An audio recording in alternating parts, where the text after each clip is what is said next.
101.7 Soul Revival back in the building, and it's been nothing but entrepreneurs all day entrepreneurs. So Now we have. So now, since this is your discovery, because you brought this guest to my attention, Yes. I'm gonna let you take lead on this interview. Okay. So let's do your thing.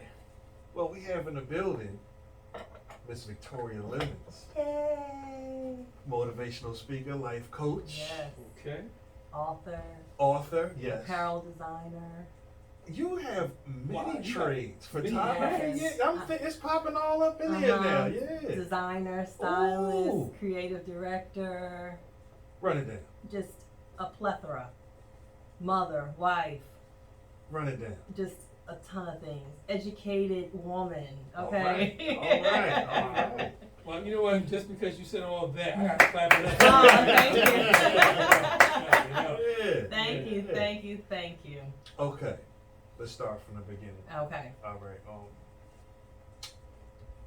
Background, where you from? A little bit. I'm born Brooklyn, New York. All right. Brooklyn, New York, so the New York. house. Moved to New Jersey when I was 9. My mom remarried. Mhm. And then stayed there until I was about 18. Mhm. I got married at 19, Mhm. moved away with my husband, and he was in the military, Mhm. and we traveled for 20 years, and he retired in 2016. We moved back to New Jersey so that our children could be with family and Right. grandparents and things like that, Right. and we are still here. My son is 16 and my daughter is 13. All right. Shout out to my man. Aaron, for listening. Yeah. If Shout you out to my listen. hubby of 23 years. Well, clap that That's up. a blessing. Yeah, clap it up again. That's a blessing. Yes. Now, how did you get involved, or just with first the book, Okay. My first book. the first book? Yes. Yeah. So my first book, I always knew I wanted to write a book, Mm-hmm. but I didn't know what it was gonna be about. Mm-hmm. I was always kind of like doodling, writing, journaling, things like that. Okay. And it wasn't until my husband was getting ready to retire, I was turning 40, and I just felt like this is gonna be my gift to myself. I've always said I wanted to write a book. Now I'm gonna do it.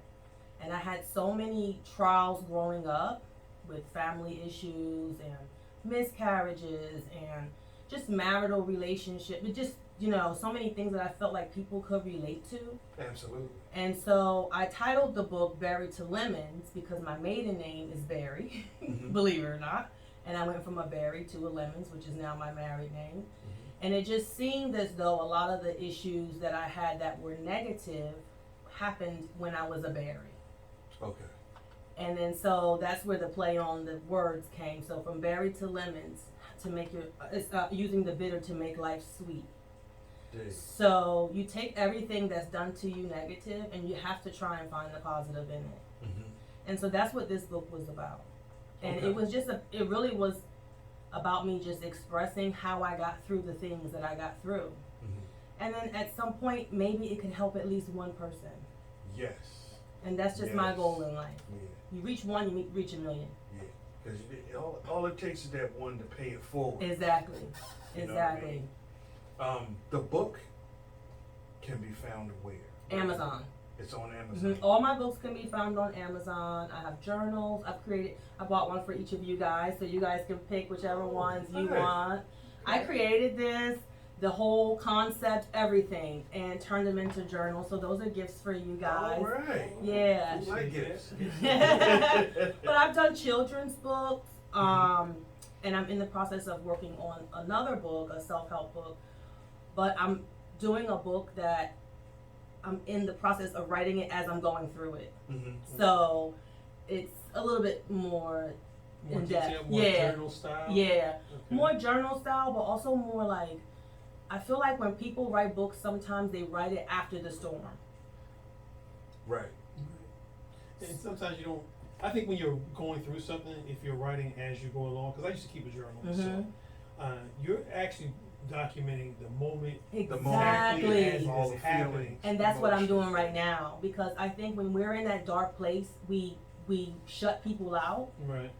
and then we want to wait until we get to the happy place to let people Just think in. about Yeah, Right. but I'm letting people in the dark place. it. So you can see the coming of the light. Exactly. So That that way is- they can see themselves too in the stories and in just the moment. And that is difficult. It is, and it's like difficult Because because what sparked your interest in writing in the first place? always wanted to be a writer. Since I always wanted to be a writer and a journalist Okay. growing up. Mhm. And then I wanted to be a teacher. And then I wanted to be like, it was so many things. And then I had to like hone it in. Girlfriend, what do you really want to do with yourself?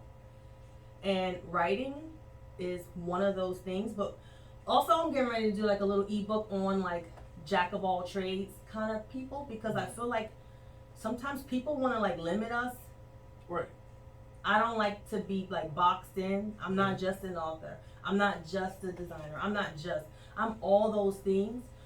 But what I do is I make them work all together. Mhm. That's one of the smartest things I would actually recommend to anybody, because I think children who are always the most open to the possibility of everything, Exactly. they have their interest is like whatever it is they see, they want to do it. They want to do it, and somewhere along the way, we get downsized as to what we were told we can do. Society. Exactly. So You're all over the place. You need to just Right. do one thing. No. But you need to figure out how can all these things things come together. exactly. Yes. Yeah. So you write down all the things you love to do. So for me, for an example, for a day of what I do, right? I love to thrift. So I like vintage clothes. Okay. So I will thrift. I will get an image, a vision in my head of how I want that outfit to look on my model.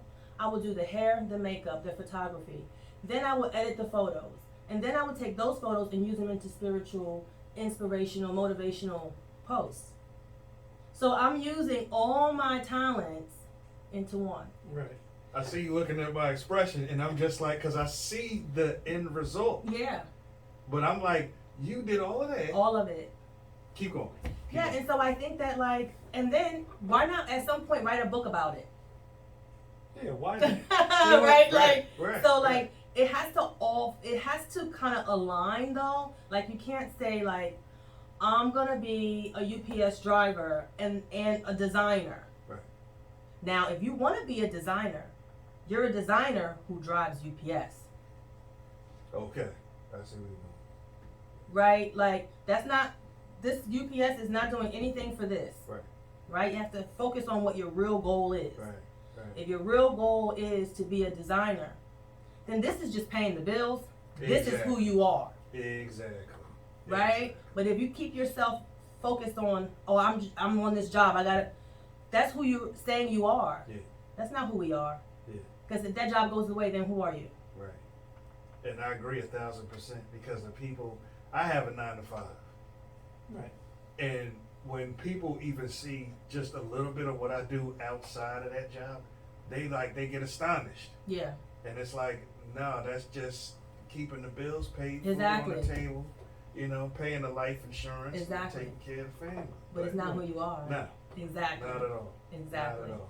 And I think that, especially in like our generation, we were just taught to get a job, get a good Yes. job, pay your bills, Yes. start a family, Right. etc.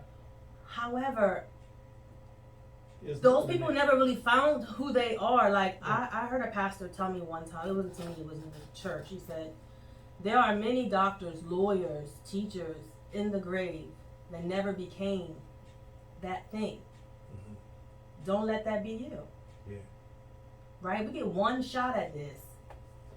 I tell my wife that all the time. It took me so long to get to the mental place that I'm at right now.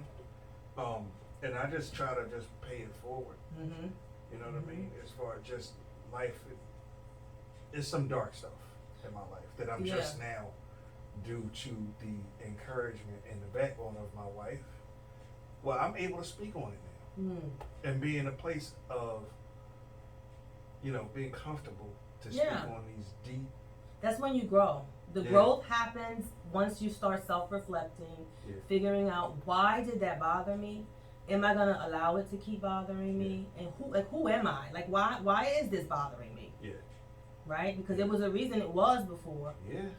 But now that it's not, doesn't have such a hold on you, now you can start to see other things that you couldn't see before. Yeah. And that's important. Yeah, it is. It is. I'm feeling better about it. Like even just, it's still a work in progress. We're still. It's some always areas. that way.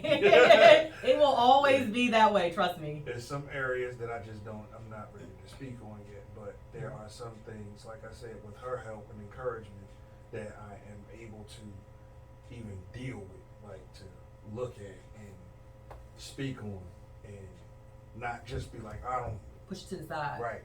To acknowledge, right? Just acknowledging it is the first thing to do. Right. So this is a segue into your motivational speaking that I see. Yes. Often. Yes, I try. No, it's good. Thank because you. some people, a lot of people, believe it or not, they need to hear that. Because I need to hear it sometimes. Like even I'll see some of your stuff. Like Wallow for $1 million worth of game. He does a lot of that, and I'll just come across, and it's like, you know what, I need to hear these things. Yeah. So I can get going sometimes. And you know what I tell my husband? I said, I will never find one motivational speaker who wasn't speaking to themselves. Elaborate. 99.999% of the time, the message that a motivational speaker has for you, it was to them. And they saw how it helped them. Gotcha. And they self-reflected. They thought about it and said, man, I never thought about it like that. That makes so much sense. And that got me out of that place. Or that made me think about it like this, or whatever the case is. And then they speak on it. Yeah. Right? Because once you get yourself at least a little bit out of it, you're at least confident enough to speak and answer questions. Right? How did you get out? This is how I did it. Right? So then you share. It's all service. Right? You share. Because it's about helping other people. Now, do you think that with motivational speaking like that, people just take everything and apply it to their situation versus trying to them taking certain things of what you say to, all right, this works, but this doesn't? Exactly, 100%. And here's also what I will say. A lot of times you'll hear something at one point in your life and it doesn't even register. And you may hear that same thing 5 years later, depending on where you are in life. And it makes so much sense, right? So I actually like to call myself more of an inspirer because I think like motivational speaking can have like a cheesy, like connotation. Like, at the end of the day, I love to inspire. Yeah. And that's why I came up with my brand name, Lemonspire. I'm a lemon who inspires. Yeah. And I just want to inspire in every way, through my photos, through my books, through my voice. Any way I can, I want to inspire. Do you feel as though that's something that's your gift? It is 100%. Like your purpose. My purpose in life is to help other people find their purpose. I can dig that. Because sometimes I often go back and forth with myself, like, what am I meant to do? And it's just, what it boils down to for me is like, I'm a facilitator, I'm a connector. I put people where they want to go, direct them. And that's a gift. Like, sometimes we think like our gifts are supposed to be these superhero powers. Right? But that is a gift. My husband is an extreme extrovert, right? He will talk to a fly on the wall if it talked back, right? And we'll be in a store, people come up to him all the time, and he's like, it's me, it's not me, it's them, and I'm like, Aaron, no, it's you, but that's your gift, right? You're an open spirit. I'm not that way. I will talk to people, I will tell anyone anything they want to know about me, but I don't start the conversation. You know what I mean? Where he's like, he'll look eye like while they're walking by, like, Aaron, they have no choice to say hi to you. You just like, but that's just who he is. He likes that type of interaction. And so but that's one of his gifts, right? He likes to communicate with people. He likes to listen to people. He's a mentor. He's a counselor right now. Like, so it's part of who he is and what he does. And the same thing for me. For me, I'm an inspirer. Just something as simple as dressing, like my neighbor went to a wedding and I did her hair and makeup and she said, you always make me feel so beautiful. And that makes me feel good. Yeah. To make someone else feel beautiful, Yeah. right? Like, I love that, like the connection of that, Yeah. and that's where my gift lies. I like when I do my networking and stuff like that, and I put people in position that they want to be in, where they can further themselves to get closer to achieving their goals, if not achieving that goal. I like that. Yeah. It's almost like, here, I Yeah. passed it to you, Yeah. and you just went and dunked it, and I'm like, it's like that's exactly what I want you to do. Yeah. You know That's what I mean? then you have to tap into that. Yeah. And every time you do it, acknowledge, you know what, that connection was because of me. Yeah. But see, I don't like that. Not in a boasting way, in your Mhm. spirit. Yeah. Like, because sometimes we don't pay attention to our gifts. True. So, Or your gift can be active and you don't even realize what you're doing, but somebody else Exactly. is seeing it as you just gave them a great assist. exactly. 'Cause Well, I like want to tell you- ask you because I noticed that you mentioned earlier, multiple abilities. Yes. And the one thing that I like in this era, this is the era of multiple abilities. Exactly. Because back in the day, that used to be unusual for one person to be able to do so many things. But because of the age we're living in now, I find that people have to tap into their multiple talents because they're required now. Mm-hmm. So for you, when did you first tap into all the things that you knew you could do so well and piece them together that they would work with each other? For me, that came about 2021, beginning of 2021.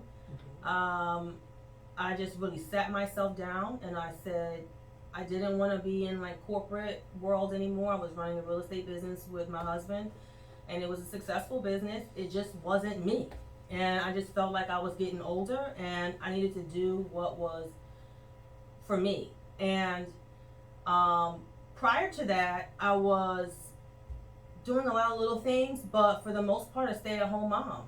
I went to college, finished my degree, but I educated my kids, you know, and when I hit that 40-year-old mark, I just said, this is not for me. Like, this world is not for me. And I felt like I was dimming my own light for so long just to fit in with what society was saying I should be doing. And I literally went to my husband one day and I just said, hey, I'm thinking about not doing this real estate anymore and I really just want to create. Yeah.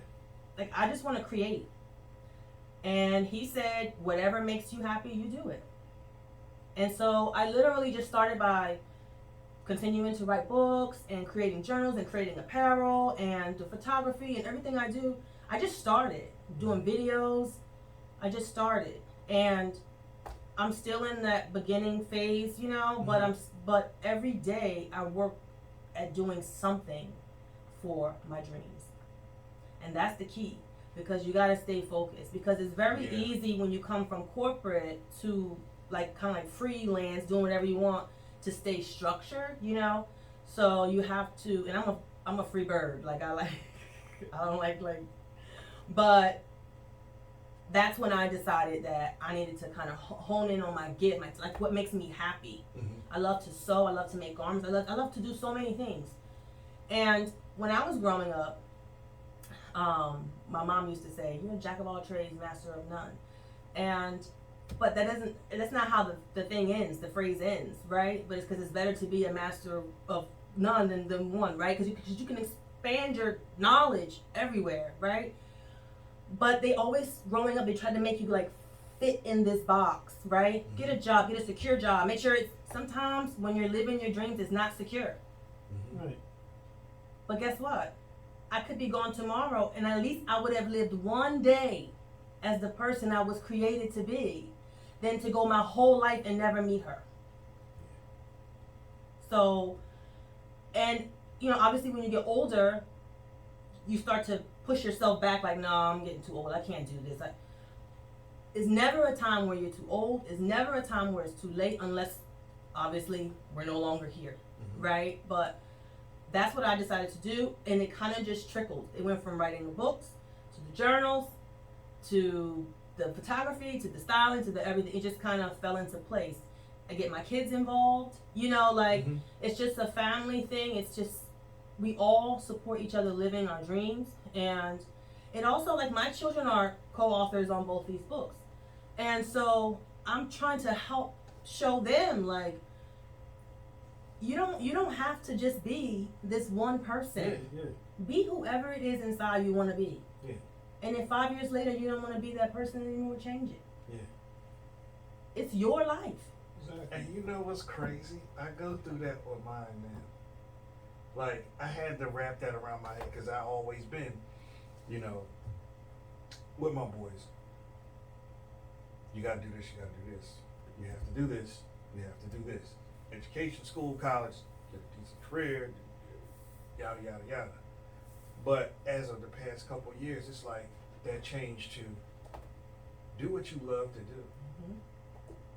Because, just like you said, you have one life. Mm-hmm.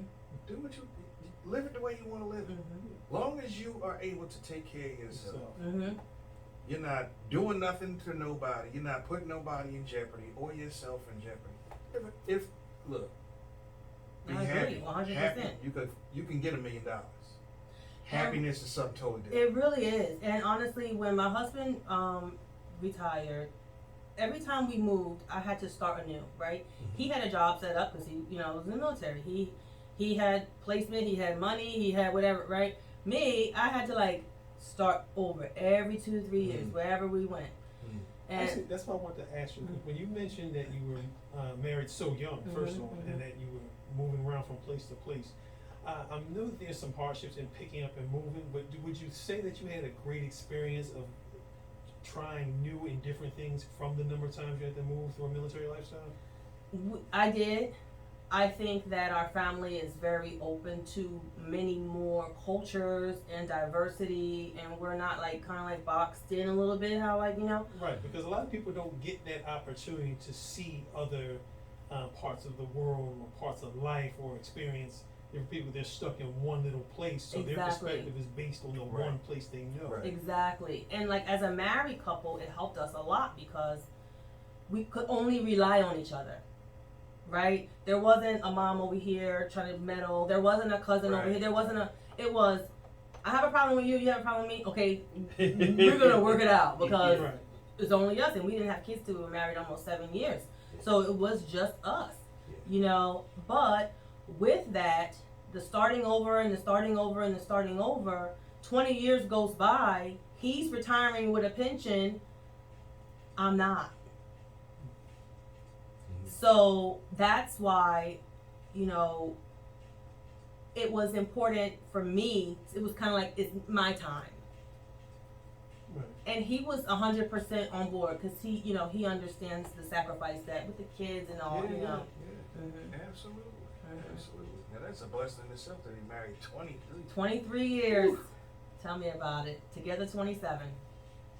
That's- Yeah. For some people, that really is a lifetime. That's It uncommon is. these days. I'm 43. I've been married 23 years. Yeah. That's a long time. But that's I can't even put a title on it. Yeah. You know what I It's mean? a blessing. Yeah. It really is a blessing. And I'm going to tell you this. For married people out there, there were so many times where we could have given up. Mm-hmm. There were so many times. He deployed a year, came back for a few months, was gone another year, had little babies now, like so many times. Mm-hmm. But we stuck with each other. And now we are like, it's like me and him against our kids. It's like we are just best friends. Like, yeah.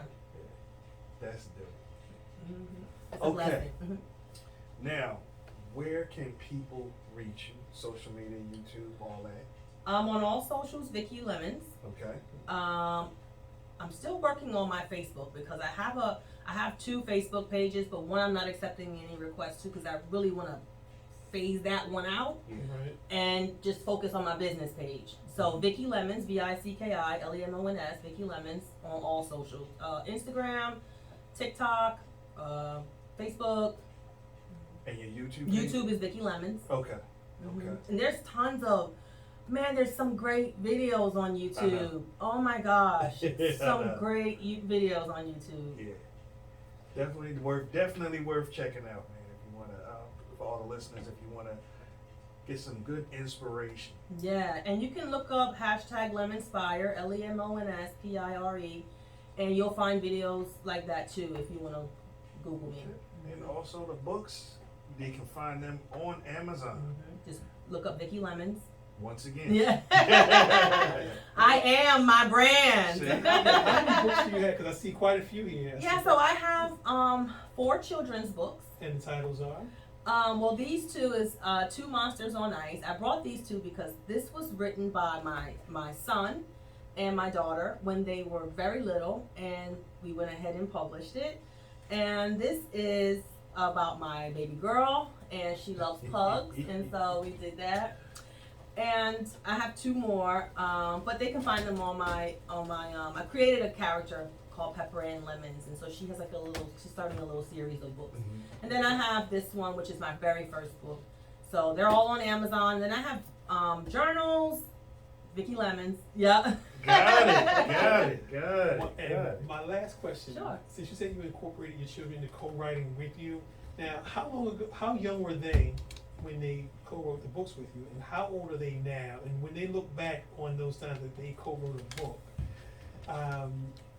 what is their reaction to something that they did in their younger life? So And looking my at daughter that. was probably about 3, and my son was about 6. Okay. And we typed it up. My son was starting to like now illustrate it. And I'm telling you, the best time to write a children's book with your children is when they're children, because their imagination is so like wild, you know. And that's what children's books should be. It should be creative and fun and stuff like that. And now when they see it, they're excited, but so they were 3 and 6. Now they're 16 and 13. My son is a little bit more appreciative of the experience. Right. My daughter, she's kind of like, she's an Aquarius. She gets embarrassed a lot, so she doesn't like to be like. But she's like my model. She does all my they are involved 100%. But you know, though, I look at that as a very big thing that they should really stand on that, because to be a published I know. writer, I try and get them to understand. that's a big deal. Now, me, I'm a Leo. So if my book as a child had my face on it like this, all my friends would have a copy. But she's right not that way yet. Mine would be framed, hanging up on their wall. That'd be the first thing you see. Exactly. When you come in the house. I say, well, when I was 3. Yeah. Exactly. Yeah. Exactly. Now, but my son, you'll see him on my social media. He does a lot. He does a lot of stuff with me too. Like, I involve them with their strengths. She is my model because she doesn't like to really talk. But she will model. He speaks on the camera. He likes to articulate himself. He's very much like me. He's an Aries, so that we're very much like that. She's full of Aries. See, yeah, exactly. That's exactly how he would have responded. But we connect that way, so I try and use their strength. And guess what? Who knows if I'm planting seeds for who they are to become in the future? You know, I think so you are. I believe I am, but you know, we'll see one day. Well, look, we want to thank you for taking the time. Yes, Thank you for inviting me. It was so nice. I'm gonna be honest. This might, and I say this all the time, but this might be one of my favorite shows, only because we had 3 different entrepreneurs pursuing different avenues and giving in their own way, providing inspiration to people. Yep. That's awesome. So All 3. all 3. I mean, And this that's was the thing. People don't get, like, do your thing, Mm-hmm. right? Just do your thing. Everything else will follow. And that's exactly what our first guest said. exact. Sitting in the Oh, same see? chair. So It's the chair. Man, well, we need to have more people sit in that chair. Yeah. All right. Yeah. It was a blessing, guys. Thank you so much. Thank you for Thank coming. you. You're welcome. And whenever you have your next project, please keep us informed. Oh, I let us will. know. Thank you. I'm assuming one day that these will be translated into what's the new for it? Talking books. Audio. I love books. audiobooks. Yeah. If you had to pick somebody to voice the children's books, who would you want to That's voice? a great question. You know what? I like Keith David. That's it. I might do like Sky Jackson. She's a Disney star, but she has a really cute, sweet. Right. She's, you know, Yeah. I just like Keith Davis. You like Keith David? Yeah, his Yeah, I voice think. is- Or my kids. Yeah. Hey, why not? Or my kids. Like, Yeah. I'm all for, like, doing your own thing yourself, because Yeah. then you can push it out. Yeah. You don't have to wait on anybody else. Right. And before I go, one thing I want to say is that we can't look at our dreams like other people's dreams, Mhm. right? If you want to be an author, don't focus on how many books you're going to sell. Focus on writing your book, telling your story, Mhm. right? It's all about getting what you have inside out, not about the numbers, not about who's going to see it. Not, Right. You may be the only person that see it, but you got it out. Mhm. Because there's so many people that say, oh, I could write a book, but did you? Yeah. Right? Write it. Yeah. At least if it's Even out, if you write it's it for yours. yourself. It's Yeah. a legacy. It's one more thing left behind when we're no longer here. And you know what too? With today's day and time, even if let's just say you're focused on the numbers, nothing may not happen for 10 years Exactly. until that one person picks it up, and then it sparks like wildfire. Exactly. And you're like, I forgot I even wrote that. Exactly. Exactly. No, 100%. 100%. Because Yeah. once art's created, it's there forever. Yes. Forever. Yes. My children will forever be able to go get a copy of their own book. Exactly. And that's important. It's legacy. Yeah. Mhm. All right, everybody. My man Blood and Gus just walked in. He's waiting for us to wrap it up so he can get his show popping. I'm an Aquarius. See? Hey, why not? Hey. Hey. Well, look, this has been another great